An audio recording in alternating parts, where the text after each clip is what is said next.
Pinakakasuhan na ng National Bureau of Investigation si dating Bamban Tarlac Mayor Alice Guo at ilang opisyal at empleyado ng PAGCOR kaugnay sa illegal na pogo. Unang kasong inirekomenda ng NBI sa Department of Justice ang falsification of public documents laban kay Guo kaugnay sa pagbili niya ng 3 lupain sa Sual, Pangasinan. Nagpakilala raw ang dating alkalde bilang Pilipino kahit sa talaga ang Chinese citizen na si Guo Waping. Violation of Anti-Human Trafficking Act naman ang ihahain laban sa ilang opisyal at empleyado ng PAGCOR.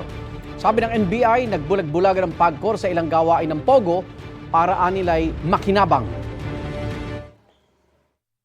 Nag-benefit sila financially dahil sumisweldo sila doon eh. May allowances sila. And they should have monitored it. Sila yung naka-in charge doon sa day-to-day operations, but they allowed the operation of scamming activities. Nakipag-ugnayan na raw ang NBI sa Civil Service Commission para sa mga kasong administratibo laban sa mga nasabing tauhan ng PAGCOR. Wala pa silang pahayag. Patuloy namang kinukuha ang panig ni Guo.